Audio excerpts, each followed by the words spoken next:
কোরবানির সব পশু বর্জ্য অপসারণ, ঈদ আনন্দ বিসর্জন দিয়ে কাজ করায় পরিচ্ছন্নতা কর্মীদের ধন্যবাদ জানিয়েছেন উপদেষ্টা আসিফ মাহমুদ। বিদেশি সহায়তা কমায় ঝুঁকির মুখে দেশের স্বাস্থ্য খাত, সংস্কার প্রস্তাব বাস্তবায়নে দরকার রাজনৈতিক সদিচ্ছা বলছেন বিশেষজ্ঞরা। গণতন্ত্রের প্রতি আস্থা অনুরাগ বিষয়ে অটল খালেদা জিয়া, জানালেন মির্জা ফখরুল, দেশবাসীকে জানিয়েছেন ঈদ শুভেচ্ছা। এবারও মিলছে না কোরবানির পশুর চামড়ার দাম, সরকার নির্ধারিত দর মানছেন না ব্যবসায়ীরা, ইউরোপে বাজার মন্দার অজুহাত। জামালপুরে ভাঙনে সর্বস্ব হারানো পরিবারে নেই আনন্দ, সাতক্ষীরার দেবহাটায় 12 গ্রামের প্লাবনের আতঙ্ক, ব্যবস্থা নেওয়ার আশ্বাস। এবং গাজায় ঈদের দ্বিতীয় দিনেও ইসরায়েলি বাহিনীর বিমান হামলা, 75 ফিলিস্তিনি নিহত, প্রাণের অপেক্ষায় থাকা 8 জনকে গুলি।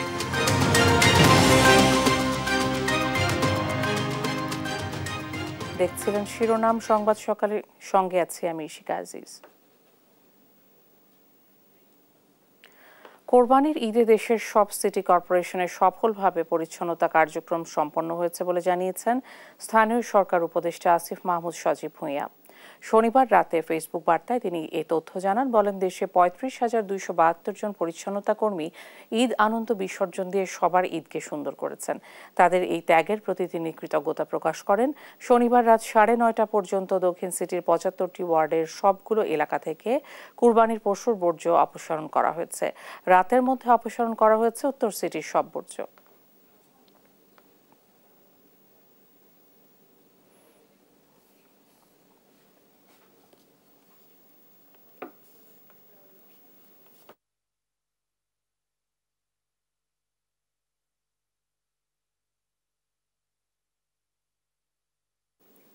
স্বাস্থ্য সংস্কার কমিশনের প্রতিবেদন অনুযায়ী এখনও 22% মানুষ মূলধারার চিকিৎসার বাইরে।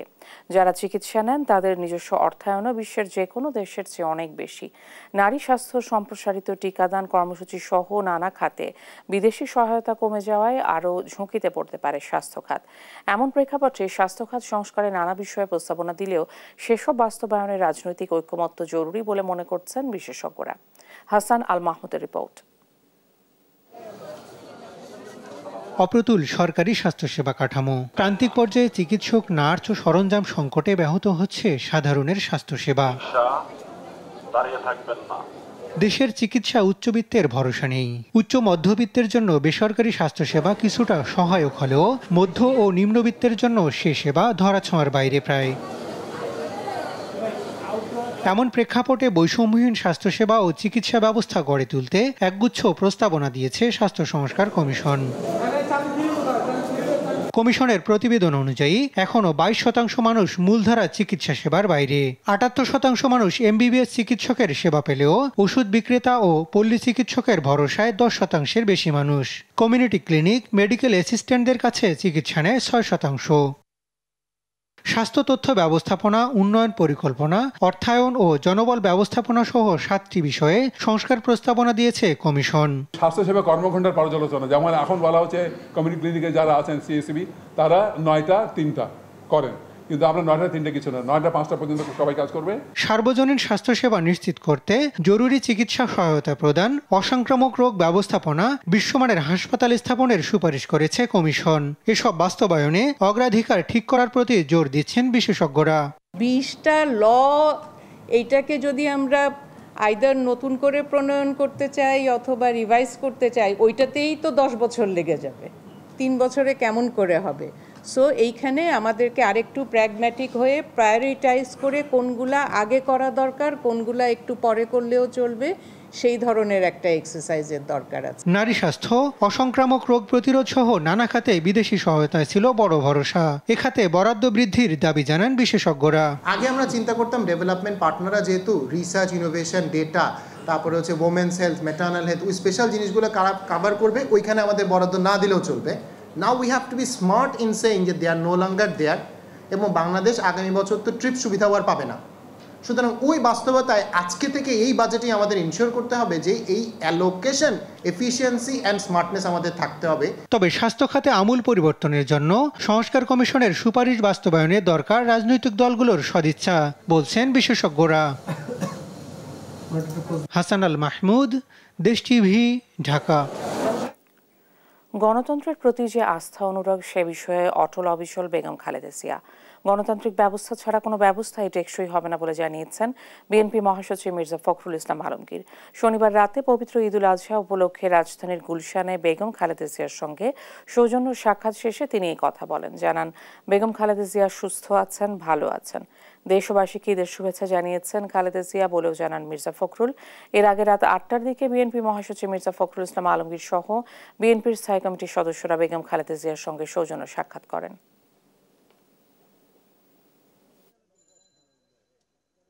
গণতন্ত্রের প্রতি তার যে আস্থা, তার যে অনুরাগ এবং তিনি যে বিশ্বাস করেন যে গণতান্ত্রিক ব্যবস্থা ছাড়া কোনো ব্যবস্থাই ঠিক সেইভাবে আপনার রাষ্ট্রের উপকার করতে পারে না। তিনি আপনাদের সকলকে ঈদের শুভেচ্ছা জানিয়েছেন, ঈদ মোবারক জানিয়েছেন, দেশবাসীকে ঈদ মোবারক জানিয়েছেন।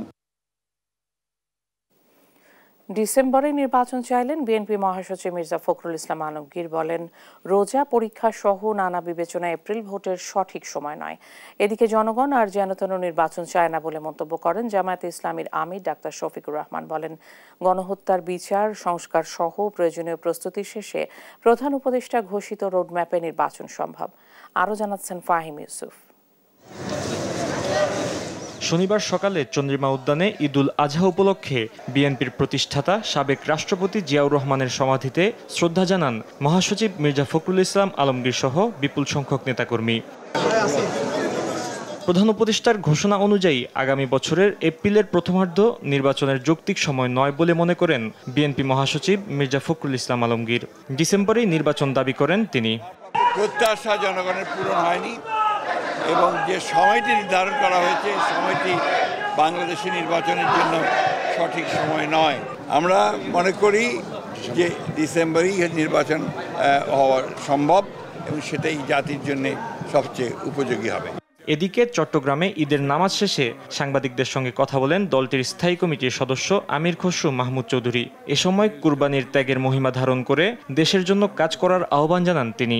ত্যাগের মাধ্যমে আমাদের সমাজ, দেশ, মানুষকে গড়তে হবে, সেটাকে মাথায় রাখতে হবে এবং এই ত্যাগের যে মহিমা সেটা আমরা ধারণ করতে হবে, তাহলে কোরবানির সার্থকতা হবে।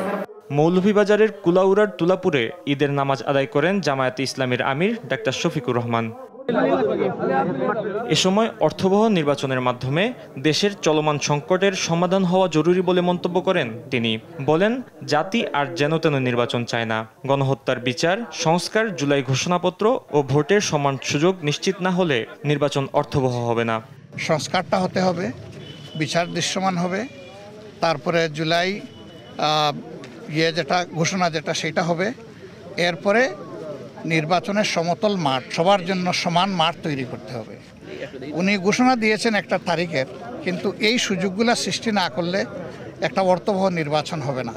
শুক্রবার রাতে অন্তর্বর্তী সরকারের প্রধান উপদেষ্টা ডক্টর মোহাম্মদ ইউনূস জাতীয় নির্বাচনের সম্ভাব্য সময় ঘোষণা করেন। জানান, নির্বাচন 2026 সালের এপ্রিলের প্রথমার্ধের যে কোনো দিন হবে। আগামী জাতীয় নির্বাচন 2026 সালের এপ্রিলের প্রথমার্ধের যে কোনো একটি দিনে অনুষ্ঠিত হবে। ফাহিম ইউসুফ, দেশ টিভি, ঢাকা। এবারও কোরবানির পশুর চামড়ার দাম পাচ্ছেন না কোনো পক্ষই। সরকার নির্ধারিত মূল্যে কেউই চামড়া কিনতে পারছেন না। চামড়ার প্রক্রিয়াজাতে খরচ বেড়ে যাওয়ায় প্রত্যাশিত দাম দিচ্ছেন না ট্যানারি ও আড়তের প্রতিনিধিরা। এছাড়াও ইউরোপে বাজার মন্দার কথাও বলেন ব্যবসায়ীরা। রিফাত আঞ্জুমের রিপোর্ট। রাজধানীর সায়েন্স ল্যাব মোড়ের দৃশ্য এটি। কোরবানির চামড়া কেনা বেচা হয় এখানে। শনিবার দুপুরের পর থেকে চামড়া আসতে শুরু করেছে।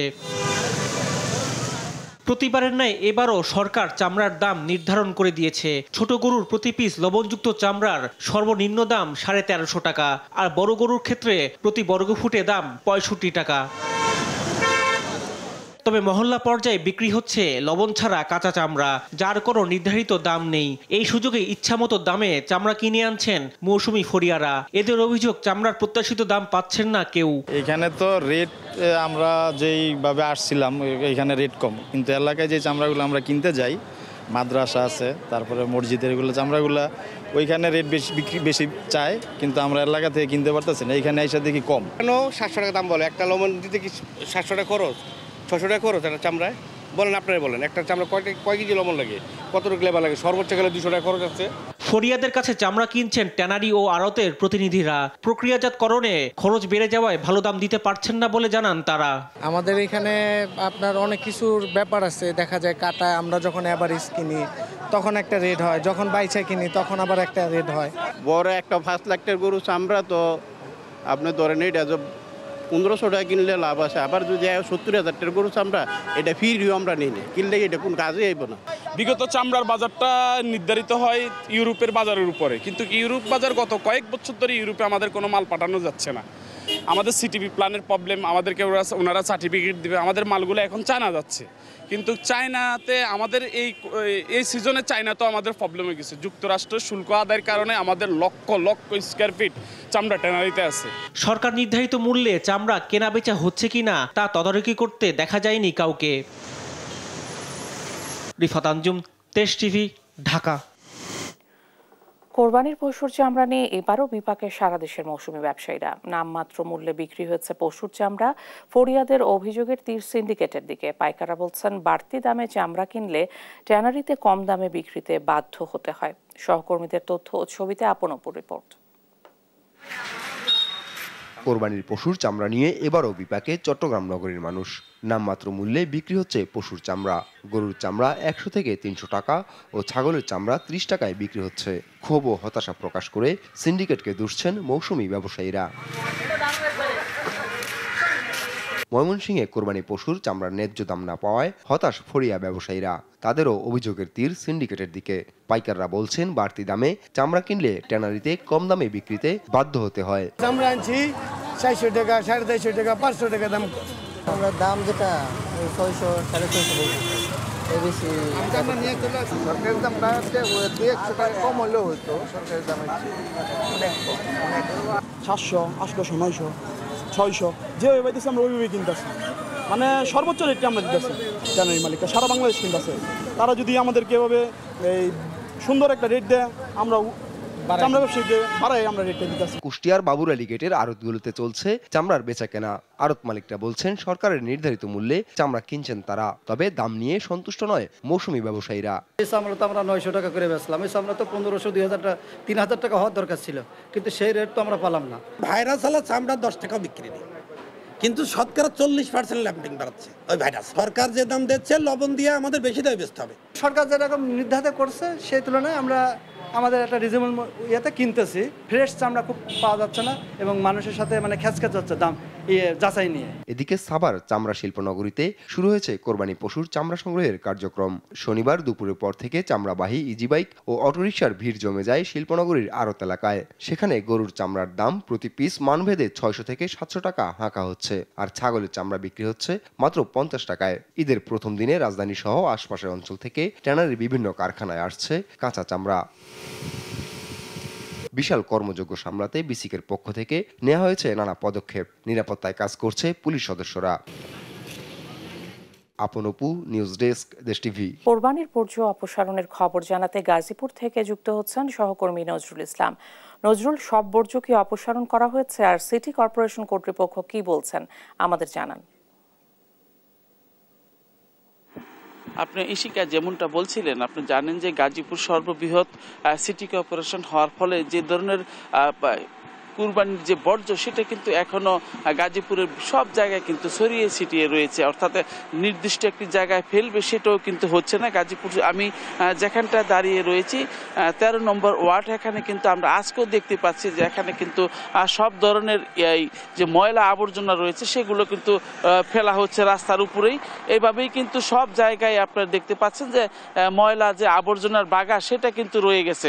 তো আমি যদি একটু দেখাতে চাই যে এখানে কিন্তু আজও যে পয় নিষ্কাশন, এখানে কিন্তু গাজীপুর সিটি কর্পোরেশন থেকে 5000 আপনার এই যে শ্রমিক রয়েছে তাদের কিন্তু নিয়োগ দেওয়া হয়েছে ময়লা আবর্জনা পয় পরিষ্কার করার জন্য, কিন্তু তাদের কোনো উদ্যোগে আমরা দেখতে পাচ্ছি না। এখানে কিন্তু কাজ করার কথা, কিন্তু এখানে আমরা কাউকে পরিচ্ছন্ন কর্মীদের দেখতে পাচ্ছি না। এখানে আপনার যে বাসাবাড়ির যে আবর্জনা, আপনারা জানেন যে বৃহত্তর সিটি কর্পোরেশনে এখানে কিন্তু যে কুরবানি হয়েছে গতকাল, যে কুরবানির যে বর্জ্য সেই বর্জ্য কিন্তু লোকালয়ে ফেলা হচ্ছে এবং রাস্তার ধারে ফেলা হচ্ছে, এবং কিন্তু মানুষ কিন্তু এখান দিয়ে যেতে পারছে না। আপনারা আপনারা দেখতে পাচ্ছেন যে রাস্তার মাঝখানটায় কিন্তু যে অটো ভ্যান দাঁড় করিয়ে কিন্তু বাসাবাড়ির যে ময়লা সেগুলো কিন্তু ফেলা হচ্ছে।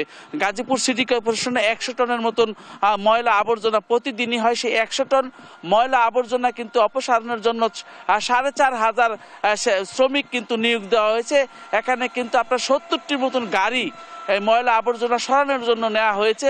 অতিরিক্ত গাড়ি কিন্তু ভাড়া করা হয়েছে। এখানে 1.5 লক্ষ পচনশীল যে পলিথিন সেটা কিন্তু রাখা হয়েছে। এর পাশাপাশি 50 টনের মতন ব্লিচিং পাউডার রাখা হয়েছে। 1.5 লক্ষর মতো কুরবানি হয়েছে এবং সবকিছু মিলে কিন্তু এখনো সবকিছুতে আপনারা জানেন যে ঈদের দিন, ঈদের পর দিন এবং তার 3য় দিন পর্যন্ত কিন্তু সিটি কর্পোরেশন ঘোষণা দিয়েছে যে তাদের যে ময়লা আবর্জনা রয়েছে সেটা কিন্তু পরিষ্কার করবে এবং নির্দিষ্ট একটি জায়গায় নিয়ে ফেলা হবে। কিন্তু আমরা দেখতে পাচ্ছি যে আপনার ঢাকা ময়মনসিংহ মহাসড়কের যে প্রধান সড়ক সেখানে কিন্তু এই ময়লাগুলা ফেলা হচ্ছে। তো এভাবেই কিন্তু গাজীপুরের সব জায়গায় আজকেও পর্যন্ত কিন্তু আপনার কুরবানির যে বর্জ্য রয়েছে সেটা কিন্তু রাস্তাঘাটে ছড়িয়ে রয়েছে এবং যে পচনশীল পলিথিন সিটি কর্পোরেশন কর্তৃক দেওয়া হয় সেগুলো কিন্তু সবাই পায়নি এবং সাধারণ নাগরিকরা কিন্তু দুঃখ প্রকাশ করছেন যে আমরা সিটি কর্পোরেশনের নাগরিক হলেও তারা কিন্তু বেছে বেছে বর্জ্য পলিথিনগুলো ব্যবহার, ব্লিচিং পাউডার সেগুলো দিয়েছেন, কিন্তু সাধারণ মানুষে আজও পর্যন্ত পায়নি সেটা। তো এই নিয়ে কিন্তু সাধারণ মানুষের মধ্যে ব্যাপক ক্ষোভ আমরা লক্ষ্য করেছি এবং সবগুলো ময়লা কিন্তু লোকালয়ে ফেলা হচ্ছে, অর্থাৎ রাস্তা কোনো নির্দিষ্ট কোনো ডাস্টবিন ব্যবস্থা না থাকায় সব জায়গায় ফেলা হচ্ছে। তো এই সাধারণ মানুষ চাচ্ছেন যে এত বৃহত্তর গাজীপুর সিটি কর্পোরেশন যেন বর্জ্য ব্যবস্থাটা দ্রুত সময়ের মধ্যে তৈরি করে মানুষের জন্য স্বস্তি দেয়। এই ছিল আমার কাছে ইশিকা গাজীপুর থেকে সর্বশেষ। নজরুল, অনেক ধন্যবাদ আপনাকে। বর্জ্য এখনো অপসারণ হয়নি, গাজীপুরের সর্বশেষ তথ্য জানছিলাম সহকর্মীর কাছে। ঈদুল আজহা উপলক্ষে রাজধানীতে উৎসবের আমেজ থাকলেও কোরবানির মাংস নিয়ে দেখা দিয়েছে এক ভিন্ন চিত্র। রাজধানীর বিভিন্ন জায়গায় জমে ওঠে কোরবানির মাংস বিক্রির ভ্রাম্যমাণ বাজার। বিস্তারিত ফেরদৌস রহমানের রিপোর্টে। দেশে ঈদুল আজহার উৎসবের আমেজ, তবে নিম্ন আয়ের মানুষের জন্য এই দিনটি ঠিক পুরোপুরি উৎসবমুখর হয়ে ওঠে না। সকাল থেকেই রাজধানীর বেশিরভাগ জায়গায় দরিদ্র মানুষেরা সংগ্রহ করেন কুরবানির মাংস, তবে প্রয়োজনের তুলনায় বেশি হয়ে যাওয়া মাংস সংরক্ষণের অভাবে বিক্রি করেন তারা। নগরীর বিভিন্ন জায়গায় দুপুর থেকেই তাই বসে যায় ভ্রাম্যমাণ কুরবানির মাংস বিক্রির বাজার। ধানের এসব মাংস ভ্রাম্যমাণ বাজারে বিক্রি হয় মানবেদে 200 থেকে 800 টাকা কেজি দরে। রাত পর্যন্ত জমজমাট থাকে এই মাংসের বাজার। ক্রেতারা বলছেন কম দরে মাংস পাওয়ায় তারা এসব বাজারে। অনেকে আবার কুরবানি দিতে না পারায় এখান থেকেই ক্রয় করে নিয়ে যাচ্ছেন বাসায়। আমরা রিক্সা চালাই, গরিব মানুষ, কুরবানি দিতেই না, বউ পোলাপান লইতে তো খাইতে হয়, কিনে হয়। শাড়ি মাড়ি, জিবলা, মাথা এগুলোর দাম কম, 700 টাকা করে, আর ভালো মাংসের দাম বেশি। বিক্রেতারা বলছেন বিভিন্ন জনের কাছ থেকে কেনা মাংস একসাথে মিশিয়ে বিক্রি করছেন তারা। অনেকে জানান ফ্রিজ না থাকায় বিক্রি করতে হচ্ছে। খাওয়া যাবো এর মধ্যে নাই, ভেজাল নেই। গরু বানানির গোস মানে চায়া চয়া যায়, আনন্দ যায়, ওইগুলাই আমরা বেশি। সাধারণ ক্রেতার পাশাপাশি বিভিন্ন হোটেল, রেস্তোরাঁ ব্যবসায়ী থেকে শুরু করে নিম্নবিত্ত ও সচ্ছল মানুষদেরও উপস্থিতি লক্ষ্য করা যায় এসব বাজারে। ফেরদৌস রহমান, দেশ টিভি, ঢাকা। জামালপুরের নদী ভাঙন কবলিত পরিবারগুলোর মাঝে নেই ঈদের আনন্দ। দুঃখ দুর্দশায় কাটছে জীবন। প্রশাসন থেকে সহযোগিতা না পাওয়ার অভিযোগ তাদের। তবে চাল বিতরণ করা হয়েছে জানিয়ে পরবর্তীতে আরও সহযোগিতার আশ্বাস দিয়েছে উপজেলা প্রশাসন। রিয়াদ হাসানের প্রতিবেদন জানাচ্ছেন শামীম হোসেন। ঈদের কোনো আয়োজন বা উৎসবের আমেজ নেই নূরজাহানের পরিবারে। 4 সন্তান আর দিনমজুর স্বামী নিয়ে নদীর পাড়েই ছাপড়া ঘরে থাকছেন তিনি। বকশীগঞ্জ উপজেলার সাধুরপাড়া ইউনিয়নের মদনেরচর গ্রামে ব্রহ্মপুত্র নদীর ভাঙনে 2 বার বাড়ি সরাতে হয়েছে তাদের। দিনরাত কাটছে নদী ভাঙনের ঝুঁকি নিয়ে। ভিটেমাটি যা ছিল চলে গেছে নদীগর্ভে। বন্যায় তলিয়ে গেছে ফসলি জমি। কোরবানি তো দূরের কথা, ভালো খাবারও জোগাড় হয়নি পরিবারটির। এখন আমরা এই একটা বছরকার দিন এসছে ঈদের মধ্যে আমরা পোলাপান ঈদ করমু, পোলাপানে মার্কেট করে দিম, কি খাম কি দাম কি করম টাকা নাই পয়সা নাই। দেওয়ানগঞ্জের চরামখাওয়া ইউনিয়নের মণ্ডলপাড়া গ্রামের ৭০ বছর বয়সী শমশের আলী ৯ সন্তান নিয়ে নদী ভাঙনের দুশ্চিন্তা মাথায় নিয়ে যমুনা নদীর তীরে বসবাস করছেন। বাবা মার কবরটাও বিলীন হয়ে গেছে নদীর গর্ভে। আমরা নিঃসহায় হয়ে পথের ভিখারির মতো হয়ে গেছি।